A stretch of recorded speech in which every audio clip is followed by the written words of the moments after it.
Hello, my name is Brant Hunt. Today is the 26th day of December 2023. I'm going to be reading from a particular book here called The Egyptian Miracle, The Introduction of the Temple by Rene Schwaller de Lubicz, and this will be chapter 1. I am actually on YouTube channel called Discerning What is True, and I'm also on Facebook and also on Odyssey. This is the cover of the of the book. And this again is another book that has been written by Schwaller. This is the facade of the pylons of the great temple Karnak, towards which priests and musicians hasten. Design taken from the possession of sacred barks comings and going from Karnak to Luxor, depicted on the walls of the temple of Luxor, reconstruction and composition by Lucy Lamy. The teachings of this particular temple have been simplified in the Egyptian Miracle and presented in a more accessible language of oral tradition, showing students how to orient themselves in the mentality required for penetrating the science of the sages. Okay, so we're going to begin chapter 1 today.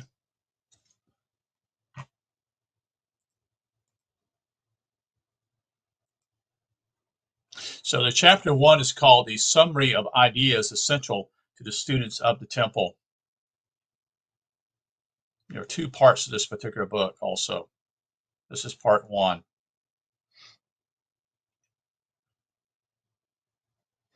The monument opus of the Temple of Luxor is considered to be the most valuable testimony to the Pharaonian wisdom bequeathed by the philosopher Rene Schwaller de Lubicz. His innate knowledge of the doctrine of the sages is confirmed in the revelation of the superhuman science expressed by the architecture, the texts, and the proportions of the monuments. The temple at Luxor offering him the perfect model thereof. 12 years spent in study of the site, accompanied by, and we get a little issue here. Hold on just a second here. Spent in study at the site, accompanied by rewarding meditation, were dedicated to the discovery of various symbolic and technical methods by means of which these masters made the stories speak to the inheritors of their cosmology and geodestic knowledge. Above all was placed the most esteemed branch of their sacred science, the science of man, from his terrestrial life in the perpetuality of its Osiris renewal to his Horanian regeneration, aimed towards reintegration of the divine world. Having an issue here trying to read it here online, trying to get it to look better, easier for me to read.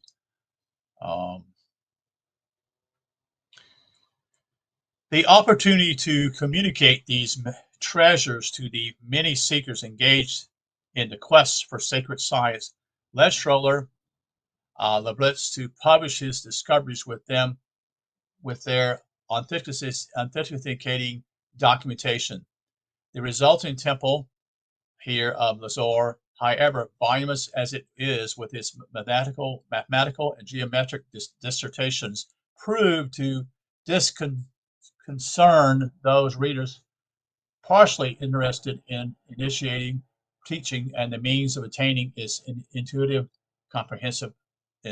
In short, the majority of these readers desired a simpler perspective or approach to the knowledge of the sages, enabling them to assimilate the elementary principles first of all. In order to respond to this demand, extracts have been chosen from this particular book from a chapters containing the essential philosophy of the work, divested, however, of the arithmetic and geometric and technical austerities requisite to the extraordinary revelation of the pharaonic gnosis.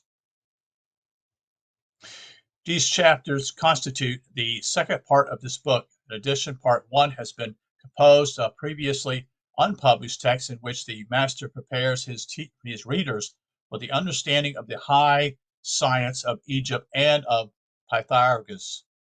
These indisputable preliminary elements include the esoteric significance of number, the key to symbolic language, and the mode of thought necessary to the acquisition of intuitive comprehension. The master effort to render these teachings accessible to the least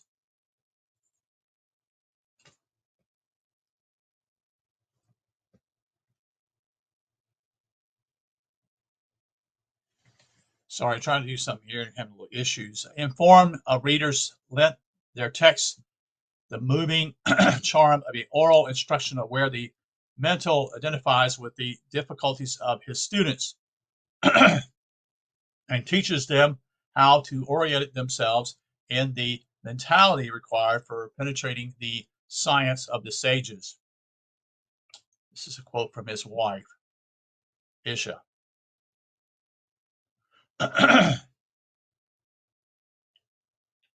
So this book was published in 1957 by Schwaller, published the essence of his work on pharaonic philosophy and mathematics, together with the results of his research on the Temple of Zohar.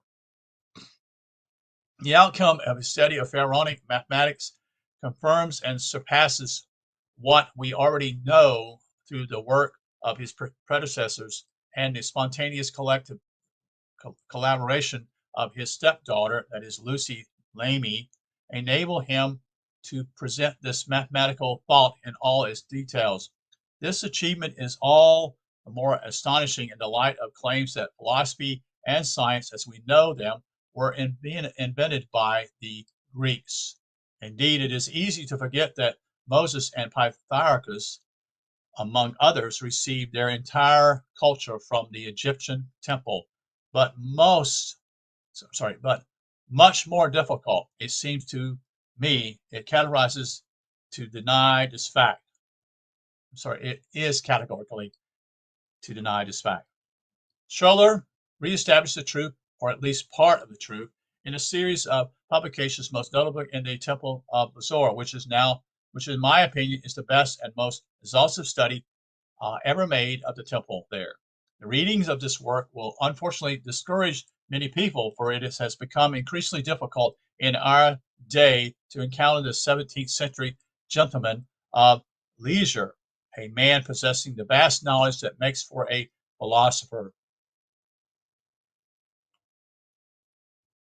It was when I understood to analyze Schwaller de Lubicz's book that I realized to what extent the task was filled with pitfalls.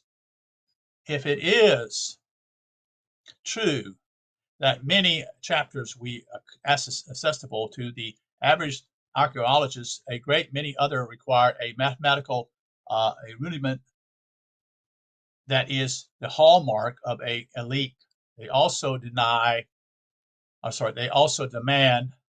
a complete upheaval in working methods and the treatment of all questions regarding ancient Egypt. In other words, in order to follow and immerse oneself in the author's account, a change in mentality is required. One must become a pharaonic, that is, contemplate things and fill them more depth by means of intuition and intelligence of the heart, rather than study them according to the system advocated by Greek rationalism. Lubicz imposed this discipline on himself and succeeded in living for several years in a communion of ideas with the master of pharaonic thought. In my opinion, it is impossible to separate the mathematical work from the philosophical, I should say, because this opus forms a structure from which the least detail cannot be dislodged.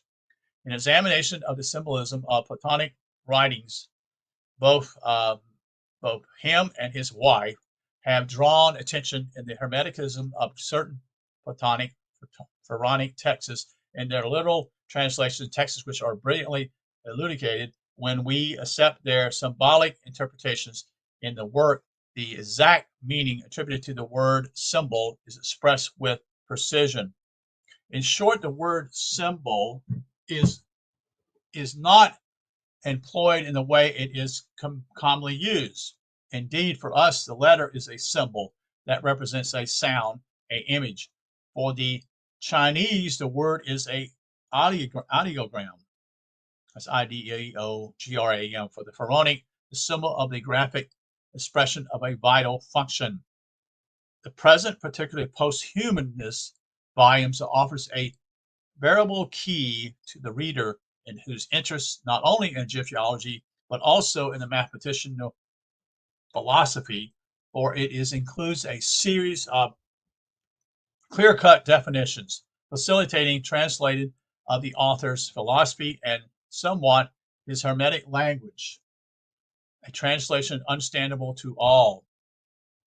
If I have the honor of presenting this book, it is because I believe myself to have grasped the essence of Schwaller thoughts, and because I take infinite pleasure in plunging myself at length into the reading of his work.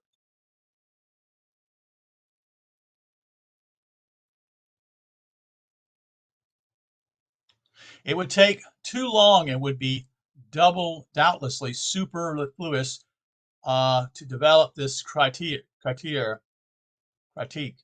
Every reader in his fashion can reflect and meditate for himself, but if this brief introduction has served to what the curiosity of our reader, I will have accomplished my debt to a man whom I very much admired and who greatly contributed to my general development, Dr. J. Ricord, that's R-I-C-O-R-D.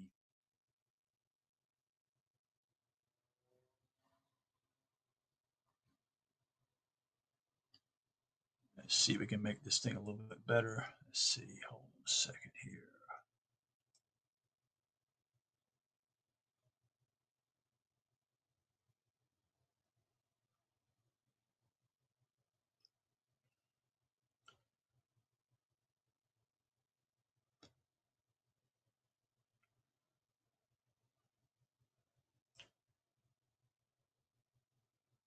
Okay, so this is the chapter 1, summary of ideas essential to the student of the temple. In order to transcribe their thinking, the ancient Egyptians used images whose concrete aspect evokes abstract ideas in our language, based as they are on a conventional alphabet. Words evoke the abstract idea of their function by fixing concepts in a definite manner. Thus, to the contrary of the Egyptian image, they invite a concrete understanding of the ideas that are expressed. Quality is abstraction, but everything is defined by the quality that stems from qualitative comparisons. Concept is fixation, life is mobility. Only in parabolic form can the meaning of the image, hieroglyphs, written or writing be transcribed into a language of fixed ideas. Each hieroglyph can have a arrested conventional meaning for common uses, but it includes 1, all the ideas that can be connected to it, and 2, the possibility of personal comprehension. This accounts for the Kabbalistic character of the hieroglyphs and requires the determinate in the writings. For the figure, a short explanatory text is called for as a guide to thought. Image and figures are part of the writing. The Hebrew Kabbalah, later to become the prototype of esoteric doctrine, subject to several interpretive translations, rely on the numerical value and conventional symbol of the letters in order to decipher the secrets of the Book of Moses. By extension, the term Kabbalistic writing can be applied to the earlier hieroglyphic systems. Hieroglyphic writings or writing has the advantage over the Hebrew of utilizing image that without arbitrary deviation and indicate the qualities and functions inherited in each sign. Kabbalistic writing maintains secretly but offers a clue by accentuating the principal idea, inexpressibly by fixed concepts. It always employs a form of transcription with several possible meanings, using an ordinary fact as a hook to catch the thought. A geographic site, for instance, a historical fact, a function, a gesture related to a profession, even a well-known theological form or a myth. As esoteric meaning cannot be transcribed, exoteric form must guide intuition. Thus, the same truths can be translated by a variety of Kabbalist writings. For example, the division of unity or dualization is always and everywhere found in the history of nature, which is the manifested world. The original principle of the division becomes the subject of diversity expressed religious teachings. What the fixed words of Genesis cannot say, the Kabbalah will later evoke elsewhere.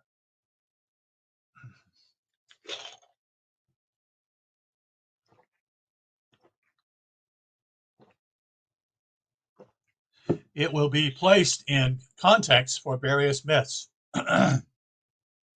As for the phonetic Kabbalah, that is Kabbalah, it always remains a play on words. Wisdom is at the origin of all these expressions.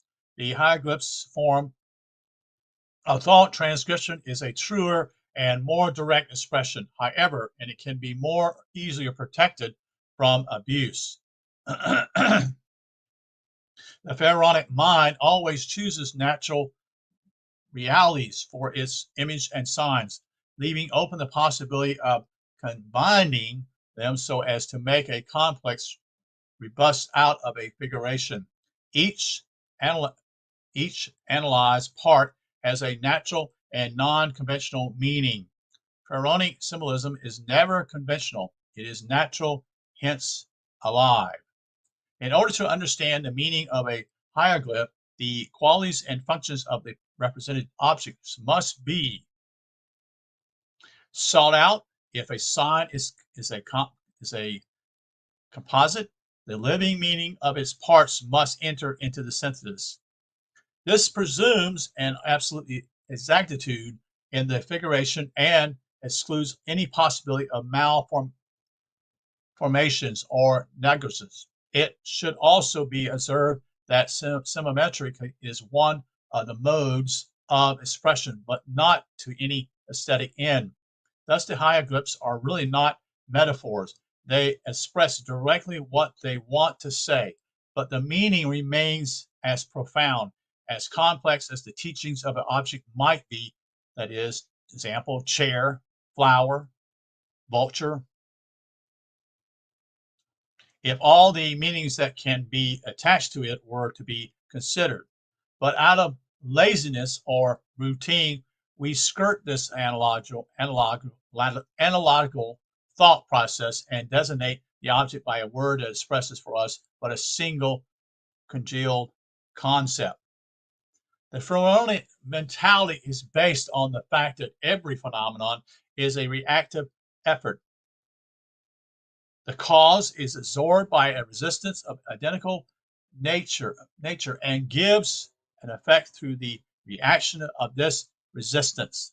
A cause never produces a direct effect since it remains an abstraction as long as resistance is lacking. Incomprehensivism of this idea is the basis of error in Western mentality. Action against resistance is first of all a commentary situation, whereupon reactions become the phenomenon effect of the cause. Any complementing is negation or death. Reaction is light. This is why the Pharaonic mentality crosses all concepts. The first crossing is death, cause absorbed. The second crossing, the vital phenomena, is life. Note the mummy's crossing of hands and scepters. Example is the gesture of offering. Who can give if not he who possesses what the other lacks? This is the Western thought process. Pharaonic Egyptian would say God has all, and the reactive effect will be he who offers symbolizes the living character of what the receiver is. He does not give him anything. Thus, the believer offers his life to God. God is his life. The soldier offers his life to his country. His country is his life. The offering is always made to the most powerful. Hence, what he can give is all that he can be evoked. Bargaining is left to false charity. What is born is the destiny to die. You see, thus only what results from death is in a reactive matter can live eternally. The soul which makes for life is transmitted in nature to what is born and animates it transitorily. The soul can be liberated only when all mortal aspects have been destroyed. Say it again. The soul can be liberated only when all mortal aspects have been destroyed. The Pharaonic mind believed only in the soul, the only immortal life, a cause that cannot be reabsorbed by a resistance, and hence a cessation of duality. The rest, all of nature, is but symbol, the phrases of the fall and of liberation. Throughout nature, God reveals his qualities. These qualities are the natural symbols. Consequently, the living symbol of nature is divine. It will be always and everywhere respected, even when it is destined never to be seen. This is heavenly magic, the magic of analogs. For these reasons, Pharaonic Egypt never encumbered itself with aesthetic considerations. Through its symbolism, it remained rooted in truth. In its architecture, the aim, that is the destination, is first and everything else magical, adapts to it, including number and its harmony. Accordingly, truth will be beauty. Thus, death is the liberation of the soul in its diverse aspects. A, of the animal soul born by the blood. B, of the psychic soul bearing the various degrees of immanent and then of acquired consciousness. C, of the divine immortal soul that is incarnated in the human being and can leave or such and such abandon it. Each one of these aspects, liberated by death, remains in the world, that is, in the state of being of which it is a tributary. The animal world still attached to earth. The astral or etherical world, the spiritual world in one of its various states. It's, I think, that's a quote there. Okay.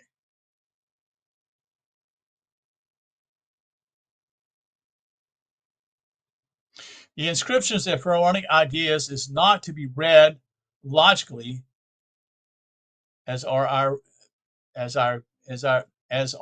writings. It wants to be interpreted.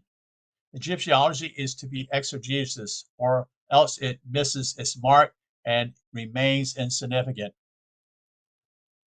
To the Pharaonic mind, man is anthropologic cosmos. A whole Delphi took up the formula. The Gospels say, "Iso homo, see God manifested." In order to interpret a scripture, the meaning of the characters must be known. The West, led astray by Greek thinking, which is concerned with appearances only, must once again earn the meaning of a natural symbol, which is never deceptive. Egyptology can be a profession for grave diggers and tomb um, Randalls, or else the most marvelous source of knowledge for the world to come. This depends upon the courage of the young. The foundations. The lesson, hold on a second, I want to see if I'm going too far here.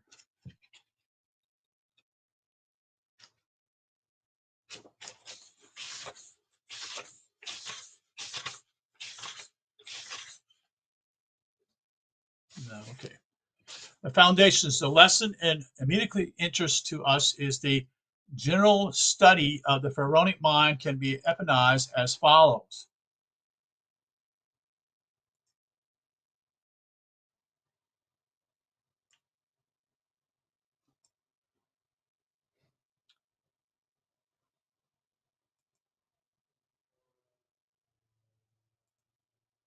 Faith in an origin that cannot be situated in time and space. This is reality absolute, not to be grasped by our own intelligence. This cannot be regarded as a mystery. It is the eternal present moment. Indivisible unity. Number two, through an internal act, the irrational source undergoes a polarization that manifests itself in spiritual substance. This substance appears as the energy of which the universe is constituted. Such is the mystery of the division into two, which with the irrational origin comprises the mystical terrain. The phenomenon of universe is number three. The phenomenon of universe in all its aspects is made up of this energy substance to the various degrees of its positive, that is north, polarity going towards its negative, that is the south polarity. This becoming is accomplished by alternation, a positive negative and negative positive oscillation. Hence, the point of equilibrium must be the return to the non-polarized source, that is the present moment, which cannot be situated. 4. Therefore, the universe is but a struggling search for, oh, shoot, crap.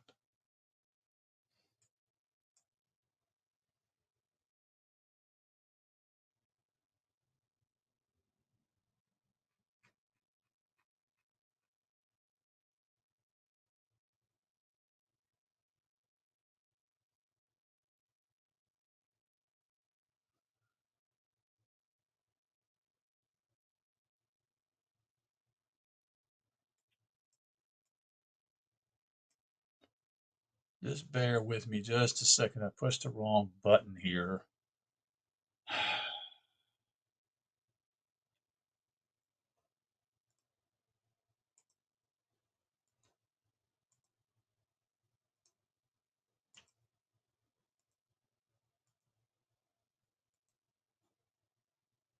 Okay.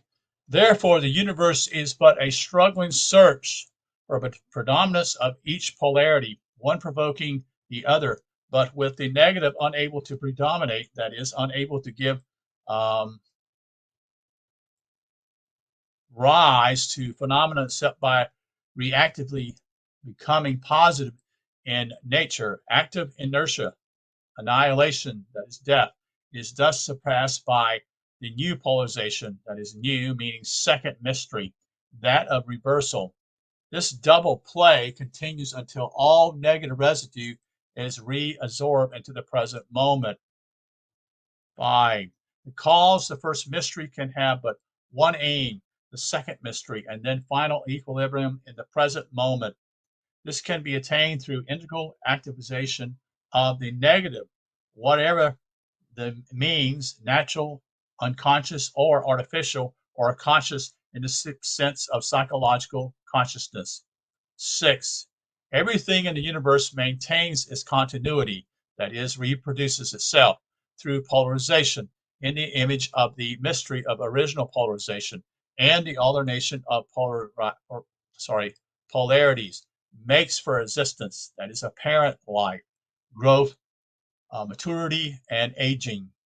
Number 7, proportionally, produces form or variety, which emanates and names specifically the being. There are 12 essential forms, of which 5 are double and 2 single. Number 8, becoming up to the mystery of reversal when negative inertia is in turn divided so as to be positive reactivity, constitutes genesis. It is soul, S-O-L-E, singular, and in this parts it is similar to the whole.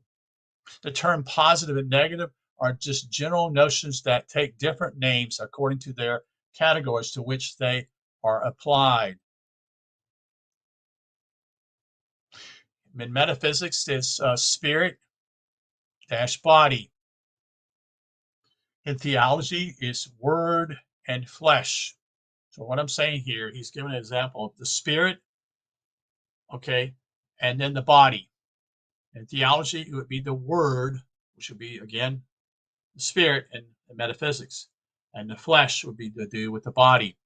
In biology, it would be life. And on the other side, it would be death. In physics, it would be above or below. Or it would be fluid or dense. So you have you have a duality here, you see. You have two positions here.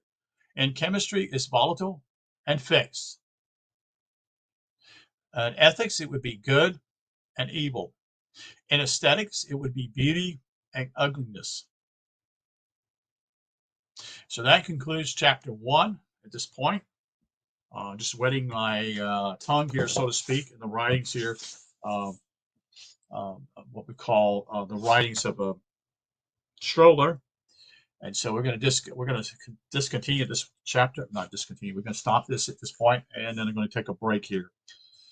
Thank you for being here. It's a little difficult for me to reading it. That's what I'm having issues with it right now.